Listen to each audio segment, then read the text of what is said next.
Welcome to Colon Meat Cancer. I'm Ben Plumley from A Shot in the Arm Media, and I want to tell you about a bar of Milka praline chocolate. 90 grams of alpine perfection, down from 100, which is the subject of an actual German court case, but that's a story for someone with fewer tumours and more time. I have coveted this chocolate since I discovered it on a school trip to Austria at age 7. A trip where I also lost my teddy bear on the night train from Paris to Salzburg and was told by a teacher to sleep at the other end of the bed and stop bother everyone while I was being spectacularly sick. Formative times, eh? Recently, that bar of Milka sat on my dining table. My 7-year-old self wanted to inhale it whole. My body, currently hosting stage 4 colorectal cancer and a fortnightly 46-hour infusion of a chemotherapy drug, which is called 5FU, but which I've taken to calling 5-fucking-you, had other ideas. My body, it turns out, felt like a pool of battery acid. It was not interested in chocolate, it was not interested in anything. And so began another round of what I have come to call the food fight. At times, I truly believe my cancer is trying to starve me out. At other times, I feel that I'm eating for two, well, more than two actually, as Colin, which is what I call the stage 4 cecum cancer that started this whole mess, is joined by innumerable little Collins in my peritoneum. Oh, and get this, colorectal cancer, particularly in its later stages, triggers something called cancer cachexia, a metabolic syndrome that turbocharges your body's energy burn while simultaneously chemically suppressing your appetite. The bugger. Utterly charming. Then add to that the 5FU chemotherapy, my maintenance therapy, which targets rapidly dividing cells and cheerfully attacks the entire lining of the digestive tract, from top to bottom. The result: nausea, metallic taste, jaw and tooth pain so severe that for 2 days post-infusion, I am essentially vibrating with discomfort, and you do not want to picture that. It's joined by mouth sensitivity that makes spicy food feel like a personal assault. Not to be dramatic, but a grind of black pepper now causes the same sharp, sore, lingering pain as a super hot chili or a mouthful of raw ginger. I, a man who spent 30 years bravely overcoming English boarding school cuisine to develop a genuine appreciation of spice, am now defeated by a Jaffa cake. Well, I'd now like to share a field guide to my destroyed taste buds. I've spent some time thinking about this, and it can really be broken down into layers. And yes, there are layers of what cancer and chemo have done to my sense of taste. Consider this a public service announcement for anyone who thinks taste changes sound like a mild inconvenience. Yeah, let's kick off with that metallic baseline. A persistent, low-level taste that never fully leaves. It is the house band that plays every night, whether you want them to or not. Then there is the sulfur problem. Eggs, which I've always enjoyed and desperately need for protein. But they now taste and smell intensely of the devil's concoction, sulphurous to the core the moment they come near me. Doesn't matter how they are cooked, the effect is immediate and horrifying. Believe it or not, squash does the same thing, although I'll be honest, I've never been one of squashist's biggest advocates to begin with. My friend Yvette Raphael, visiting from South Africa recently, made a magnificent 5-colour dish. I ate 4 of the colours. The squash and I agreed to disagree. And then there's the tasteless tier. Strawberries are in season here in Sacramento. They are beautiful, rosy red. I taste nothing. Zero. They may as well be warm water in fruit shape. The texture problem. Meat, any animal protein, has developed a deeply unsettling quality in the absence of taste. It sits in your mouth longer than you expect. It is simultaneously slimy and woody. It is, to use a precise clinical term, really bloody peculiar. And I say this as someone philosophically adjacent to the meat is murder school of thought, but who cannot, nonetheless, shake a longing for bacon. Specifically, bacon cooked to the point of thermonuclear. The cure and the crunch still breach the nausea barrier. I'm not proud, and I will stop one day. The survivors. Orange juice, fast followed by flavoured sparkling waters, which is bewildering because they market themselves as barely flavoured, and yet they too somehow scale the north wall of my nausea with ease. And then, of course, the Milka praline chocolate. The nausea fought hard, but the chocolate won on points. So, what am I actually eating? Well, Eric will tell you that it's not enough.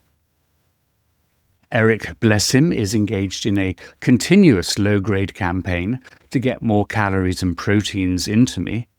This involves protein shakes, high-protein chips made of milk whey, and a running tally of what I've consumed that day that I find both irritating but also deeply touching.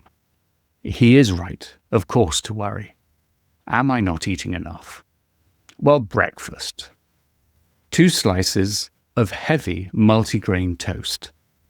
One with crunchy peanut butter, one with marmalade. Occasionally, if I'm feeling reckless, choco hazelnut spread instead of the marmalade. 2 coffees, non-negotiable. Lunch. Soup.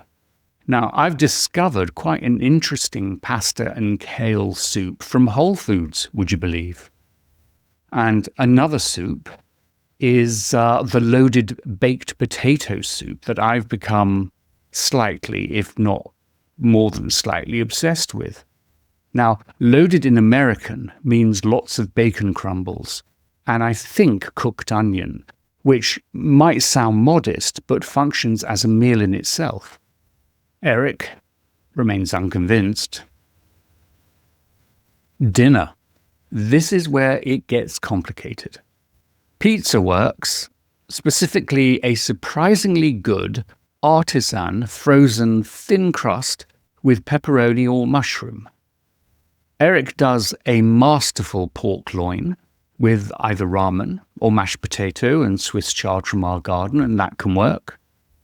What no longer works for me is pasta, which has adopted the same grimy texture as overcooked egg and is now dead to me. Bolognese, vegan or otherwise, is off the table, literally. Dessert. Fruit-flavoured Greek yogurt. Aren't I a good boy? Or, more recently, Haagen-Dazs chocolate and almond vanilla ice cream lollies, consumed before 7:30 p.m. sharp, because I have discovered the hard way that eating later causes me painful overnight reflux. So I have added an antacid to the already considerable evening pill count. We do not speak of that. The pot chapter. I want to be straightforward about this because I still have some reluctancy about cannabinoids. And I think my reluctance still has some reason. But Kaiser referred me to an infectious disease specialist in their global health department who advises on cannabinoids. I was skeptical. The lack of clinical trial data makes dosing largely a personal experiment which sits uncomfortably with my strong belief that patients must lead their own care while also having actual information on which to base those decisions. Now, I'm not a card-carrying member of the knit-your-own-yogurt school of self-health, but here I am. Eric helps me with the dosing. During the day, a CBD-only tincture for pain and fatigue. At night, a thicker blend of CBD with hints of CBN, CBV, and THC, taken about an hour before bed. The daytime tincture, on at least one occasion, produced something genuinely remarkable, a veil of calm descending on what I can only describe as zombies of pain wandering aimlessly around my body. The night tincture hasn't knocked me out directly, but it does do something useful to ease my feverish, overactive mind and ease it into rest. I've also come to appreciate the tinctures for something quite unexpected. They taste of something. The nighty-night one especially, a thick, dark, earthy elixir that breaks through the nausea barrier and feels properly medicinal, old pharmacy medicinal. All that I'm missing is a cold poultice on my head and some leeches for my legs. We like to shop at 2 dispensaries here in Sacramento, although there are many others. The first is enormous. It's supermarket scale.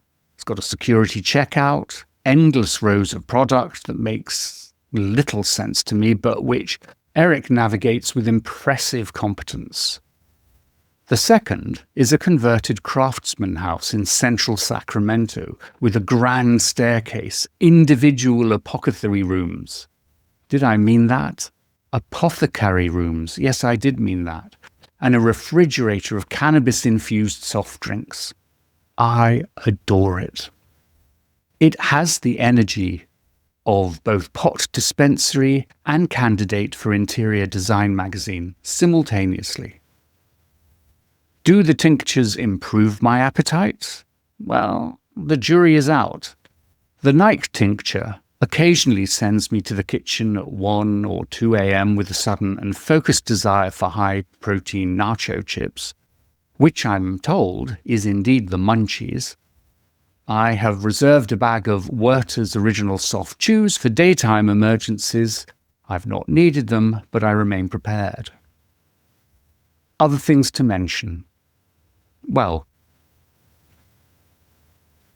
despite all this gnashing of teeth and wrenching of clothes, despite absolutely every bloody thing I've just said, I have gained weight. Specifically, a new, hard, protruding belly that does not behave like belly fat. It is firm to the touch and it shifts with gravity when I lie down. I don't know what it is. Could it be fluid in the peritoneum? I am doing my best to be resigned about this, which is easier said than done, and I will raise it in my next palliative care call. I mention it here because I also believe in transparency, and because Dr. Google and I are spending some quality time together, and I'd rather that you hear it from me first. And now for the actually good bit. The garden is extraordinary right now.